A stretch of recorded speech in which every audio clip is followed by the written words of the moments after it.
Kitabu Asraris Saumi. Ini judul besarnya. Kitab Rahasia-rahasia puasa. Beliau tidak mengambil judul seperti judul-judul di fikih. Kalau di fikih Fathul Qarib, Kitabu Ahkamis Syiyam. Kalau beliau membuatkan judul dengan Asraris Saum. Apa artinya?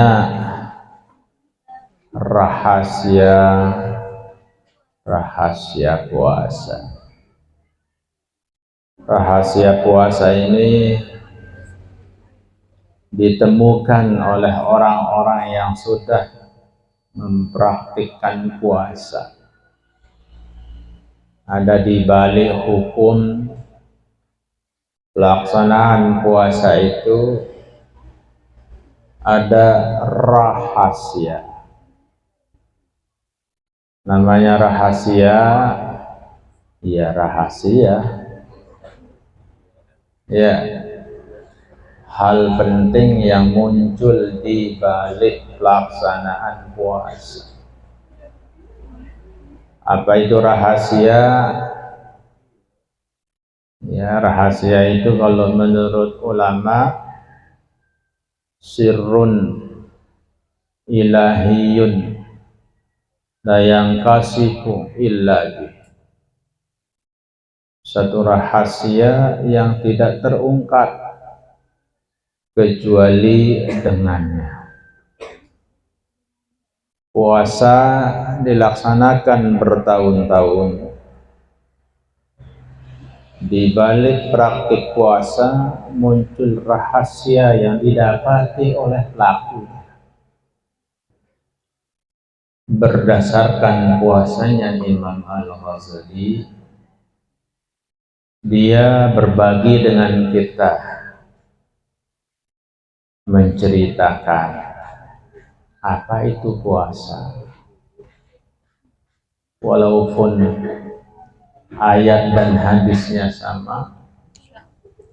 Oh ya, alhamdulillah. Tindakan.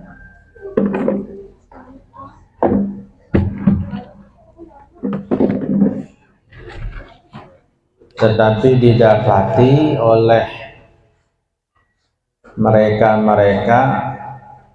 sesuai dengan tingkatan puasa mereka mendapatkan rahasia.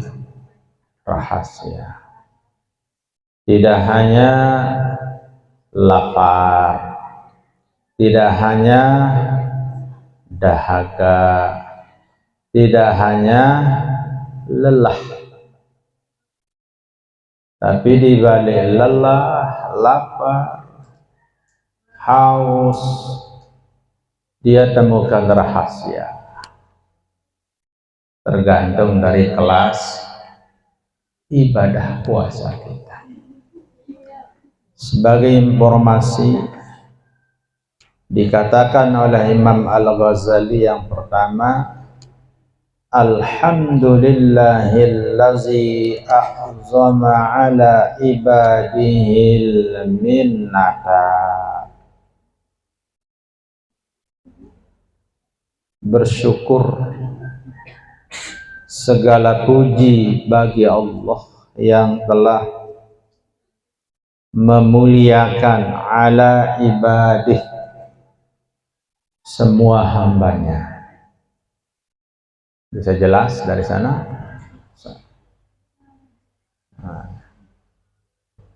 Segala puji bagi Allah,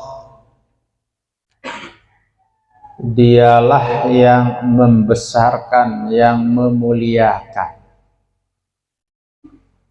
Siapa yang dimuliakan? Hamba-hambanya. Umat Nabi Muhammad sallallahu alaihi wasallam. Dengan apa dimuliakan? Al-minnata, minnah, nikmat-nikmat, nikmat iman, nikmat puasa, nikmat apa? Minnah, pemberian. Kita menjadi umat pilihan, bukan umat kecil-kecilan. Walaupun jenisnya kecil, jenisnya hitam, kurang cantik, atau cantik gagah, tapi kita ini adalah umat pilihan. Diberikan apa? Minnah. Dialah sahibul minnah. Lalu dia yang memberikan kita minnah itu sehingga kita menjadi mulia, bisa mengatasi malaikat. Walaupun malaikat sudah terkenal soleh-soleh semua, ya wajar dia soleh, dia tidak punya nafsu, hanya iman saja yang dia punya. Sedangkan kalau manusia ada akal, ada nafsu, hambatannya berat. Karenanya manusia-manusia ini harus dibantu. Siapa yang membantu kita? Lewat taufik, lewat hidayah, lewat irsyadat Allahu subhanahu wa ta'ala. Itu yang pertama, Allah memuliakan hambanya dengan minnah. Apa itu minnah? Al-Quran. Apa itu minnah? Puasa. Apa itu minnah? Ya, petunjuk-petunjuk.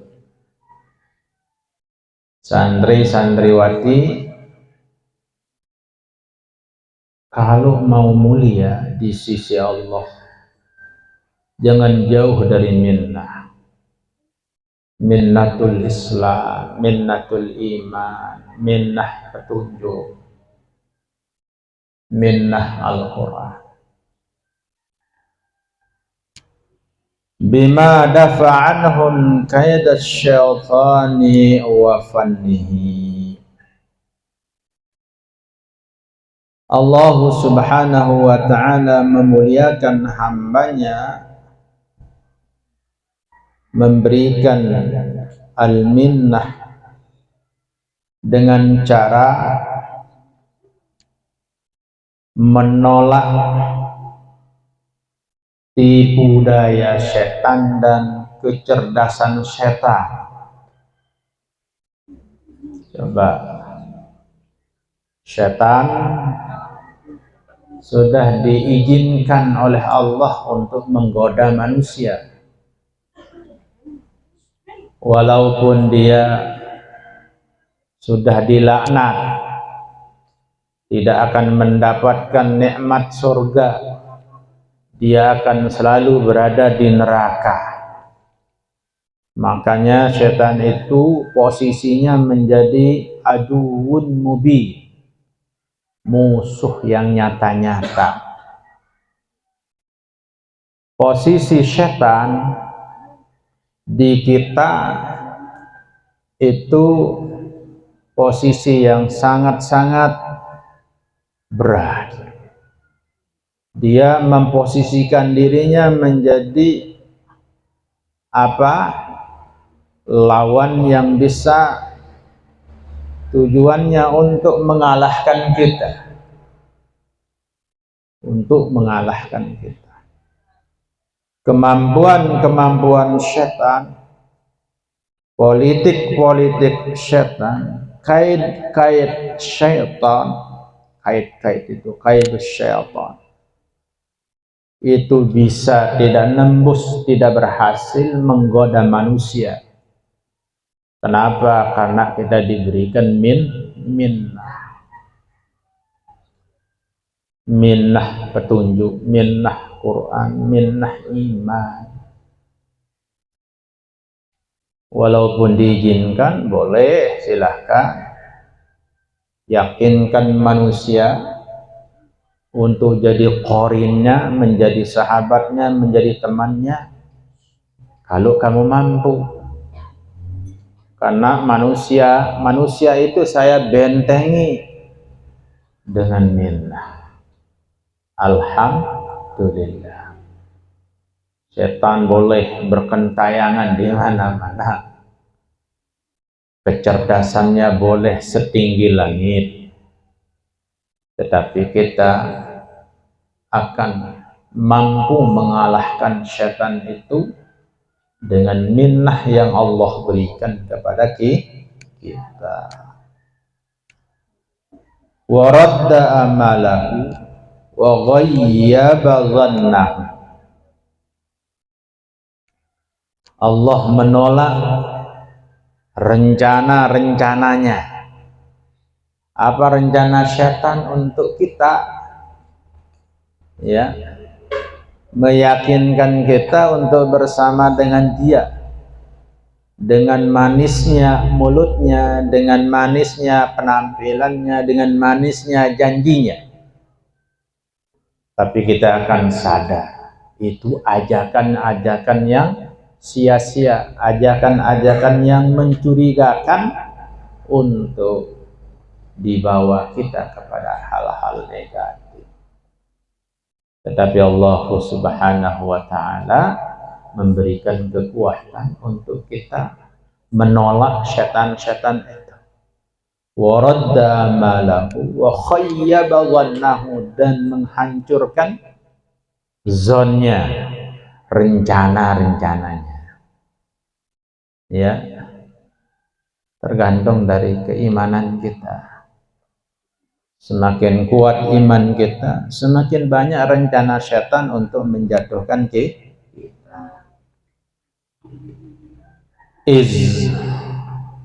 Kata beliau, ingatlah, atau oleh karenanya ju'ilas saumu hisnan. Ju'ilas saumu hisnan li awliyaihi wa junnatan.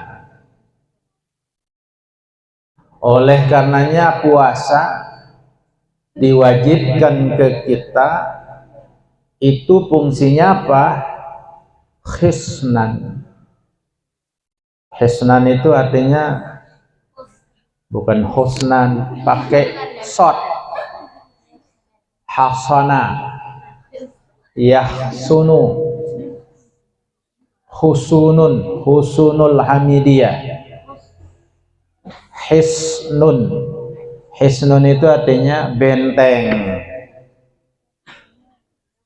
Puasa itu, ingat, Allah Subhanahu wa ta'ala mewajibkan kita berpuasa. Fungsi puasa itu menjadi hisnan, menjadi benteng pertahanan. Jadi kekuatan kita di puasa. Setan tidak akan bisa mengalahkan orang yang berpuasa. Karena puasa yang dilaksanakan itu katanya menjadi hisnan li auliyaihi, bagi wali-walinya, aulia-aulianya, hamba-hambanya. Wa junnatan, dan puasa itu dijadikan menjadi junnah. Junnah itu ya indi. Kalau dipukul, indinya kena, orang yang pegang indi tidak kena. Orang yang berpirisian itu kan ada indinya, dibok-bok tidak apa-apa, yang penting kena indinya. Tujuannya orang yang pegang indi tapi tidak bisa kena. Kenapa? Ada caranya dan ada alatnya untuk menangkis. Nah, puasa yang diwajibkan ke kita itu dijadikan menjadi junnah. Apa arti junnah?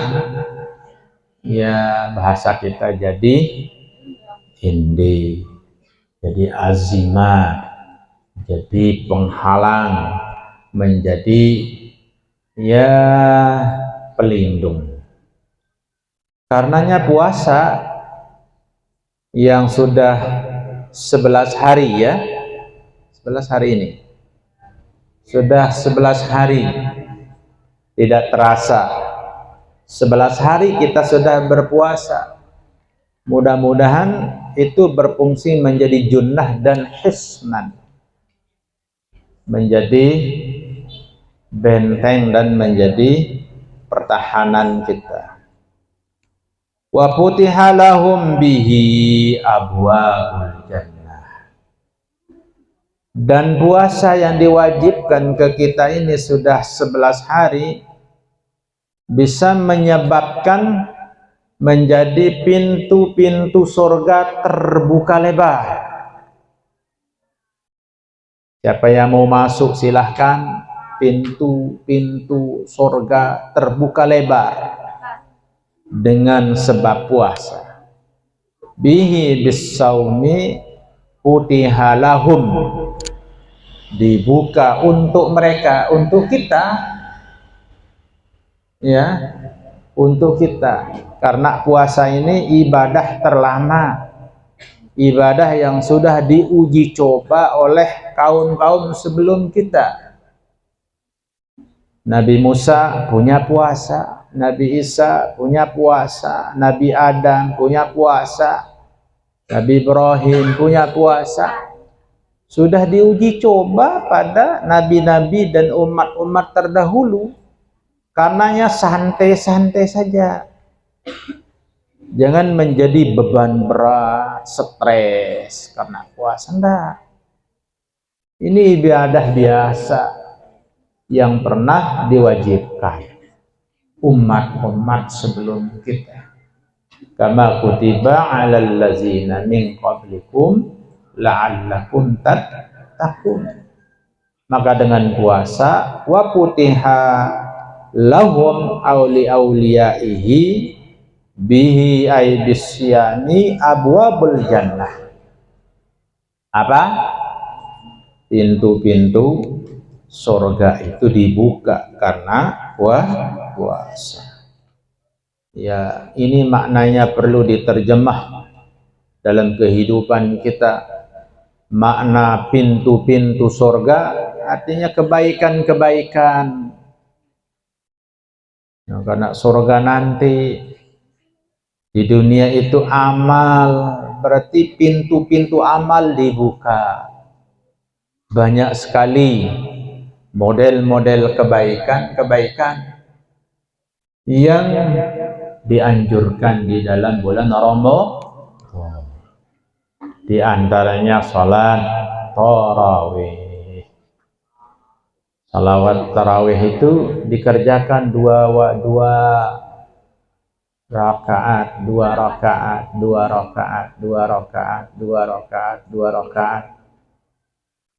10 kali salat. Itu pemahaman kita. Ada yang tarawih 8 rakaat bagi mereka. Ada yang menambahnya 20 dengan 16 menjadi 36 rakaat. Bagi mereka ya mereka, bagi kita ya kita. Karenanya Liping mempertahankan jumlah rakaatnya berapa? 20 rakaat tambah 3 witir menjadi 23. Boleh cepat, boleh lambat, tergantung dari sikon, tergantung dari kesepakatan. Ayatnya mau surah Al-Baqarah, mau surah apa, atau mau yang pendek-pendek, yang penting lakukan dengan penuh keikhlasan. Yang kedua yang dianjurkan baca Quran.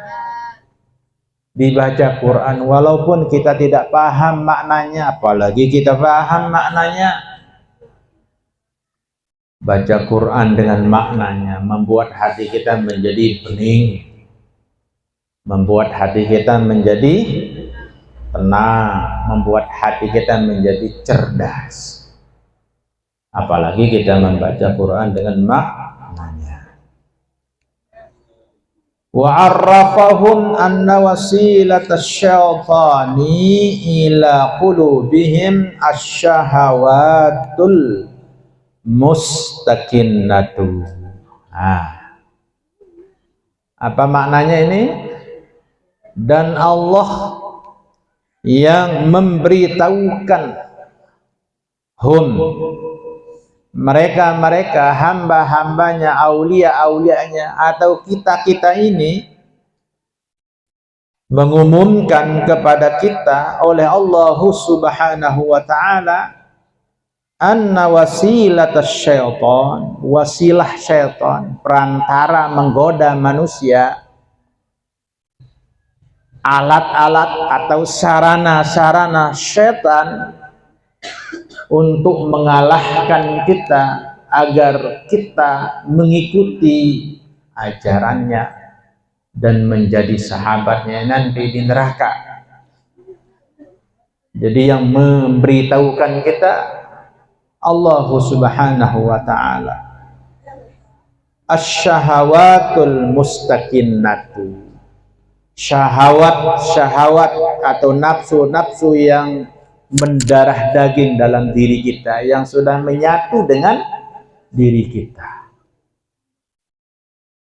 Itu syahwat, keinginan-keinginan yang melekat dengan diri kita itu alat setan. Itu sarana setan untuk menggoda manusia. Syahwat al-mustaqinnah. Al-mustaqinnah itu istakana mustaqin, yang mendarah daging, yang melekat pada diri manusia, nafsu yang Allah berikan kepada kita. Di situ setan lewat, di situ menjadi aspalnya, di situ menjadi jalannya. Keinginannya mau makan, di situ dia ikut. Ayo makan, katanya, banyak-banyak, ini enak, ketemu durian, makan durian, walaupun kamu tidak punya. Itu dorongan itu ada. Dari mana? Dari nafsu. Setan mengalir di situ dia. Itu kata Allah, arrafahum anna wasilatasy syaitan ila qulubihim, ke hati-hati kita, asy-syahawatul mustaqinnah. Ada keinginan-keinginan yang sudah melekat dengan diri kita. Wa inna biqam'iha, sesungguhnya orang yang mengekang nafsunya, yang didorong-dorong oleh setan dan itu menjadi alat setan, terus kita yang punya nafsu bisa kita kekang, bisa kita tahan. Misalnya sehari semalam, sehari itu 20 berapa jam, sehari kita puasa itu 14 jam, dari jam 5, 6, 7, 8, 9, 10, 11, 12, jam 1, jam 2, jam 3, jam 4, jam 5, jam 6, jam 7, 14 jam. Kita 14 jam ini biqam'iha, menahan, mengekangnya. Sesungguhnya orang-orang yang mengekang nafsu, ya biqam'iha, tusbihun nafsul mutmainnatu zahiratasy syauqah. Jadi nafsu kita itu menjadi indah, menjadi tenang, ya, menjadi tenang. Zahiratasy syauqah, syauqah itu duri, zahirah, tapi ini bukan maknanya duri. Duri itu selalu nampak, tajam. nampaknya adalah ya bening lah gitu. Hati kita menjadi bening kalau mampu menahan biqamiha. Apa arti biqamiha tadi? Meruntuhkan atau menahan nafsu itu, maka apa? Penampakannya dalam kehidupan kita sehari-hari itu syaukah, zahir atas syaukah, penampakan yang prima, penampakan yang bagus, penampakan yang menyenangkan. Fi qismi khos'iha, fi khosmiha, dalam rangka menundukkan dan meruntuhkan nafsu itu sendiri. Qawiyatal minnati, dengan pemberian yang banyak, dengan pemberian yang kuat. Itu kata Imam Al-Ghazali. Jadi puasa itu bersentuhan dengan nafsu kita, dengan diri kita. Wassalatu ala Muhammadin qaidil khalqi, salawat dan salam ditujukan kepada Rasulullah sallallahu alaihi wasallam yang qaidil khalqi, dia menjadi pemimpin makhluk. Adam pemimpinnya Rasulullah, kita pemimpinnya Rasulullah, nabi-nabi yang lain pemimpinnya adalah Rasulullah. Semua makhluk, semua ciptaan di atas dunia ini yang menjadi pemimpin besar kita adalah Rasulullah sallallahu alaihi wasallam. Karenanya di dunia ada syafaatnya, di akhirat pun ada syafaatnya. Syafaat Rasulullah di dunia apa?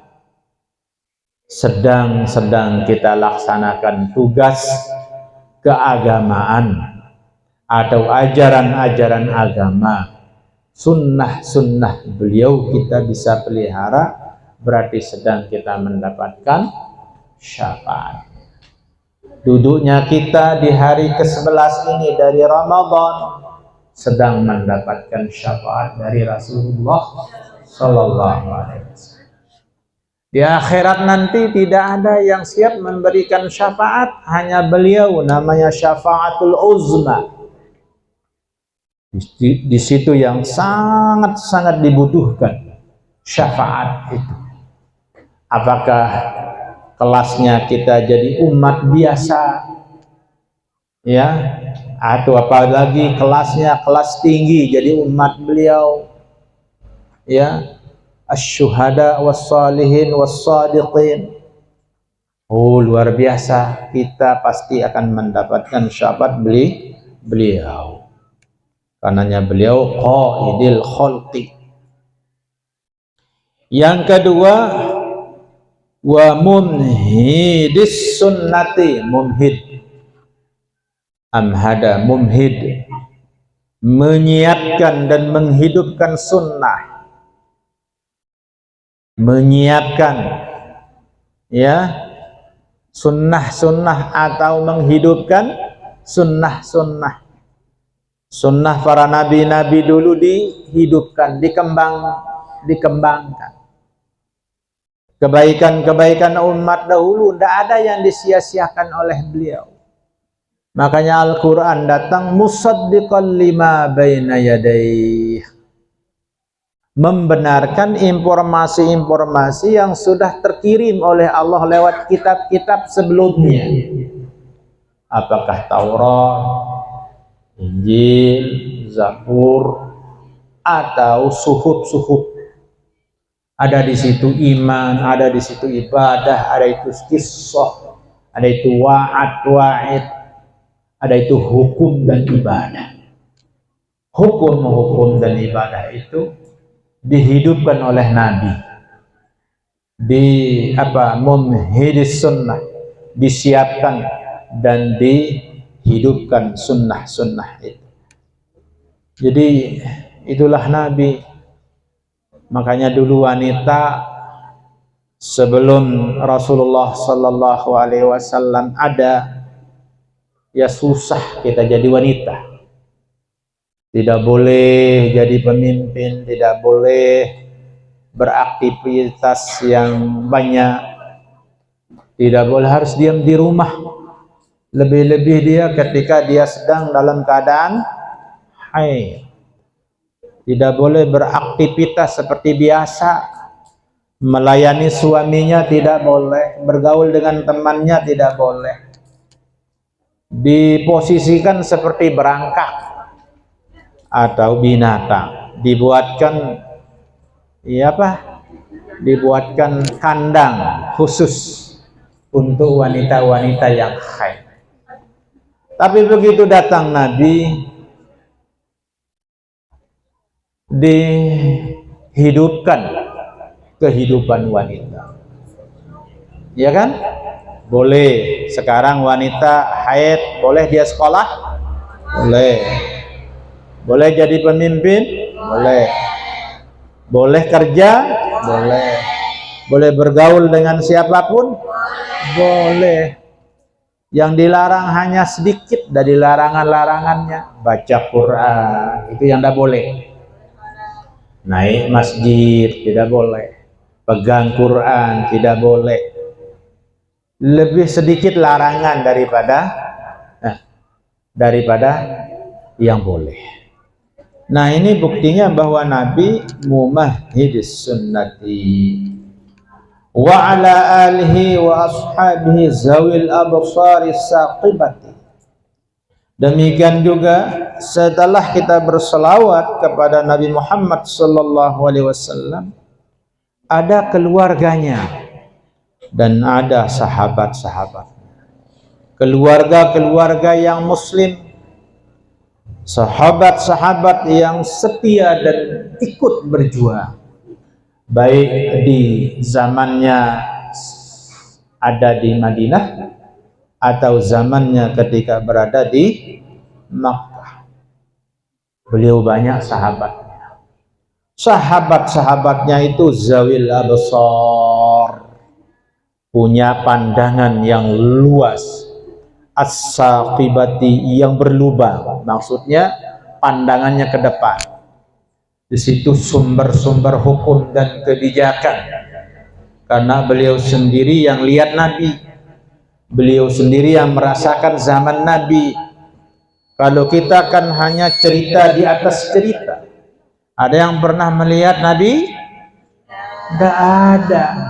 Tapi walaupun kita tidak pernah melihat Nabi, iman kita, kepercayaan kita, keyakinan kita tidak jauh beda dengan iman mereka.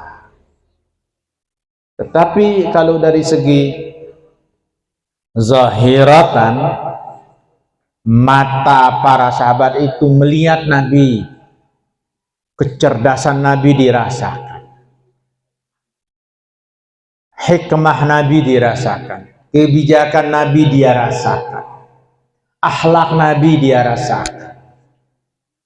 Akhirnya karena dia sahabat yang paling dekat dengan Nabi, merasakan wahyu itu turun, kemuliaan Nabi dia rasakan, maka dia memiliki al-absar, zawil absari saqibah, punya gagasan yang sangat luar biasa. Ya, punya pandangan-pandangan yang berlubang. Di lubang-lubang itu masuk orang untuk menyelamatkan diri.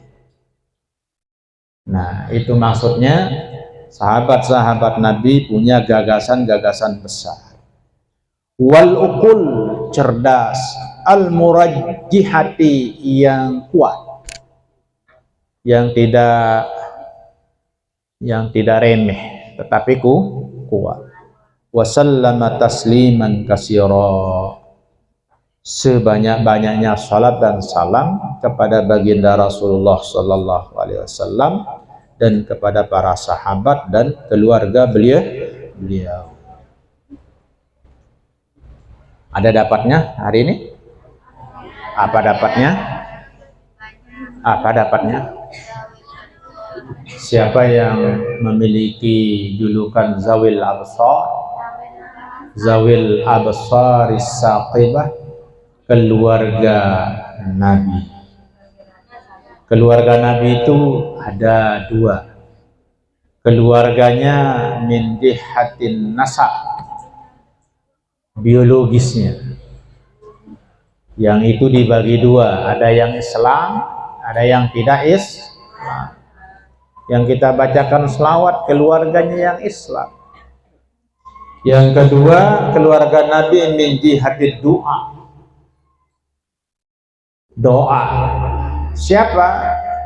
Orang-orang yang mengikuti beliau, termasuk kita, alhamdulillah menjadi keluarga baginda Rasulullah Sallallahu Alaihi Wasallam. Lalu sahabat, siapa nama sahabat? Orang yang bertemu langsung dengan Nabi, walaupun matanya tidak melihat, tetapi dia hidup bersama zamannya Nabi. Bagaimana Ummi Maktum yang tidak diberikan mata bisa melihat, hanya mata yang buta, tapi ketemu dengan Nabi, beliau juga namanya sahabat. Masih ada waktu ya? Amma ba'du, setelah itu, fa inna as-sawma rab'ul iman, kata beliau. Puasa yang kita laksanakan hari ini posisinya adalah rab'ul iman, seperempat iman. Ada seperempatnya yang lain, ada seperempatnya yang lain, ada seperempatnya yang lain. Kalau diibaratkan 100 nilainya, berapa seperempat 100? 25. Seperempat 100 kali seperempat kan 25. Berapa setengahnya? 50. Jadi 25, 25, 25, 25. Utuh ajaran Islam itu 100%. Tapi peranan puasa untuk melengkapi 100% itu diambil berapa? Kata Imam Al-Ghazali, seperempat. Jadi penting. Jadi ibaratnya rumah ini kekuatannya 100%. Misalnya berapa? Tiangnya 1, 2, 3, 4, 5, 6, 12. 12 seperempatnya berapa? 3, pinter ya, 3. Berarti tiga tiang itu seperempat. Kalau tidak ada tiganya, hancur bangunan ini. Jadi sama-sama kuat. Jadi puasa, kata Imam Al-Ghazali, rab'ul iman, seperempat iman. Apa alasan beliau berani mengatakan bahwa puasa itu rab'ul iman? Bimuqtada qawlihi sallallahu alaihi wasallam, as-sawmu nisfus sabri. Puasa itu setengah kesabaran. Berarti sabar itu apa? Setengahnya dari iman. Lalu puasa mengambil setengah dari kesabaran. Maksudnya orang yang puasa itu selalu berhadapan dengan kesabaran. Sabar menahan lapar, sabar menahan mulut bicara yang tidak bermanfaat, sabar dari gerakan tangan untuk menggerakkan tangan ke hal-hal yang negatif, sabar mata melihat atau pandangan yang tidak baik, sabar mendengar suara-suara yang membuat kita menjadi tidak tenang. Jadi puasa lebih banyak ranahnya sabar. Makanya Nabi mengatakan as-sawmu nisfus sabri. Wa bi muqtada qawlihi sallallahu alaihi wasallam as-sabru nisful iman. Itu hadis yang kedua. Sabar itu setengah dari iman. Summa huwa mutamayyizun bi khasiyatin nisbati ila Allah ta'ala min baini sairil arkani. Kata Imam Al-Ghazali kemudian, puasa ini huwa puasa mutamayyizun, punya keunggulan, punya keistimewaan. Tamyiz itu ya beda tampil, tampil beda, punya keunggulan. Ya, punya keunggulan. Puasa itu punya keunggulan. Apa unggulnya? Bi khasiyatin nisbati ilallahi min baini sairil arkani. Punya kekhususan berhubungan dengan Allah. Puasa itu langsung dengan Allah. Kita tahan makan karena Allah. Bagaimana kalau puasa? Seperti tadi. Kalau sholat, ya karena Allah. Semuanya karena Allah. Tetapi dari segi-segi lain, karena Allah itu bisa diselewengkan, bisa dibersamakan dengan dunia. Tapi kalau puasa semata-mata karena Allah, tidak ada yang lihat, hanya Allah. Tapi kalau sholat bisa saja rakaatnya 4, takbirnya hebat dibuat-buat, Allahu Akbar, menjamkan mata karena melihat pembinanya, melihatnya, karena ada orang banyak. Masih bisa kita tipu diri kita sendiri. Tetapi kalau puasa betul-betul bi khasiyati nisbatillah, antara kita dengan Allah. Jam 1 nanti lihat, bisa ndak berpura-pura seperti sudah makan? Bisa ndak? Saya rasa ndak bisa, bohong. Jam 11 nanti penampakan kalian gimana itu? Bisa ndak kamu nampak seperti orang makan 3 piring? Oh, bisa. Lapar, lelah matanya. Ya, ayo coba lihat. Adik-adik yang puasa nanti jam 11 itu gimana? Layu rata-rata semuanya. Mau mengubah dirinya begitu datang pembinanya seperti orang yang tidak puasa. Nggak bisa.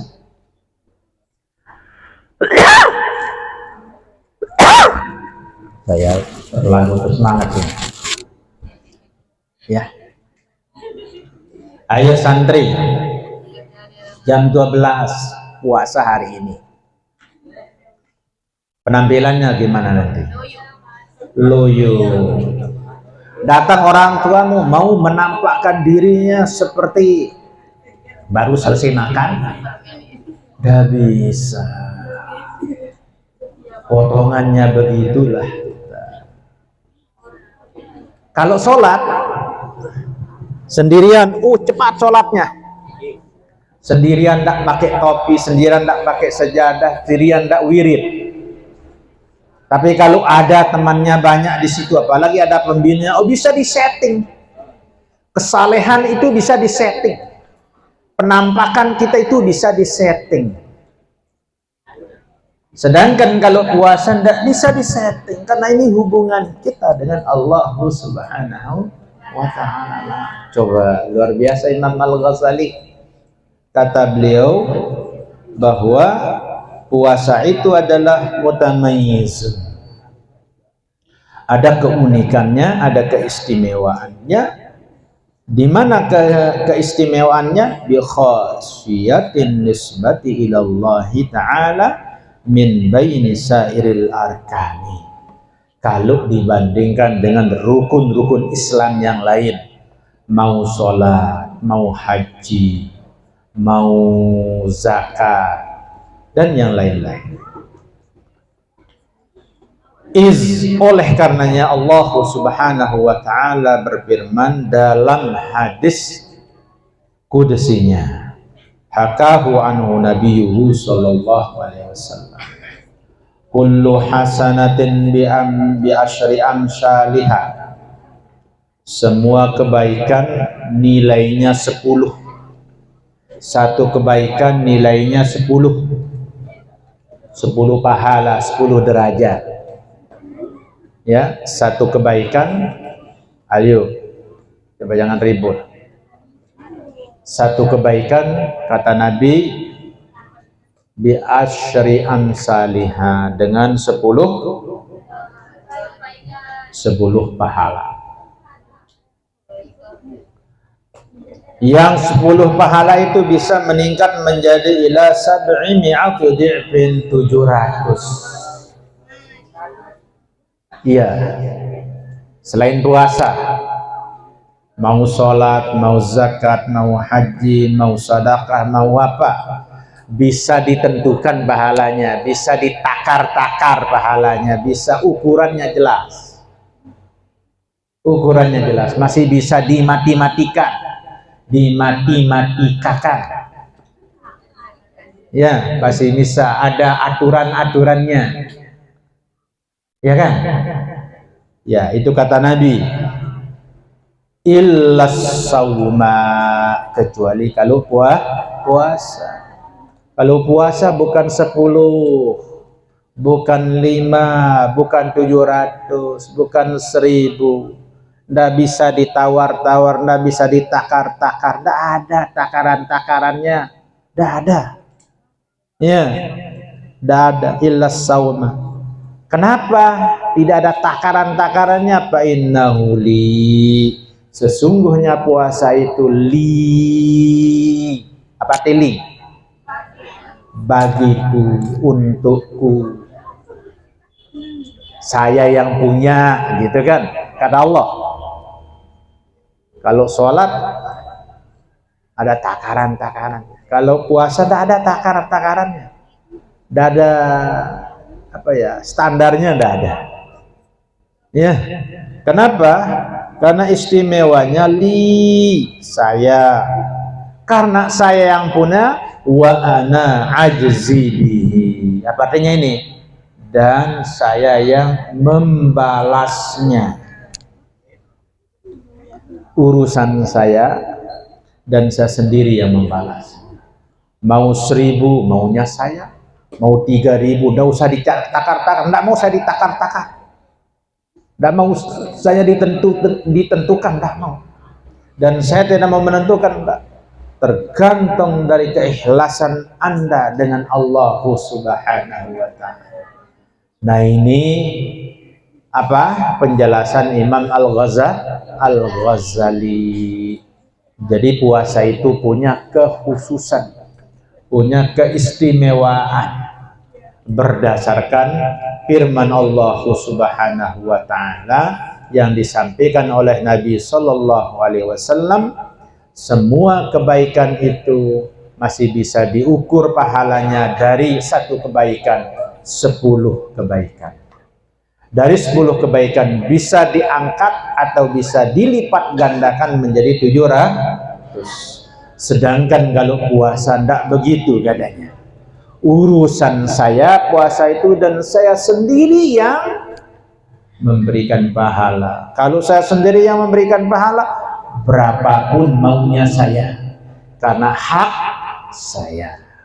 Makanya Imam Al-Ghazali mengatakan puasa itu adalah mutamayyizun bi khasiyatin nisbati bainal arkani, kata Imam Al-Ghazali.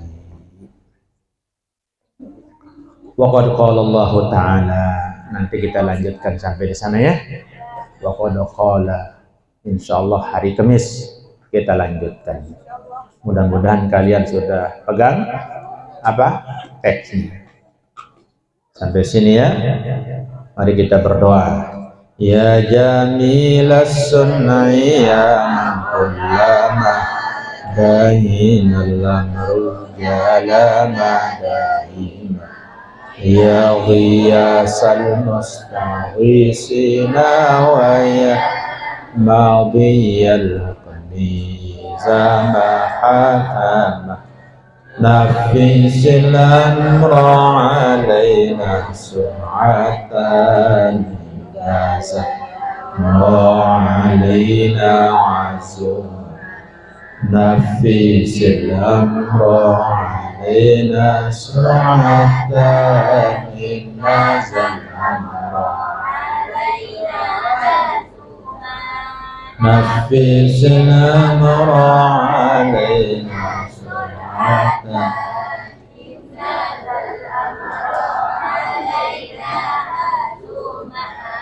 واستجب منك دعانا كرما يا كريم رب القرآن وصلاة الله من إلى الخير دعانا وعلى الآل والصحب فرق ومذن قد هاما صلى الله وسلم عليك يا رسول الله صلى الله وسلم عليك يا حبيب الله صلى الله وسلم عليك يا شفيع المذنبين اللهم اشهد فينا اللهم اشهد فينا سبحان ربك رب العزة عما يصفون وسلام على المرسلين والحمد لله رب العالمين. الفاتحة.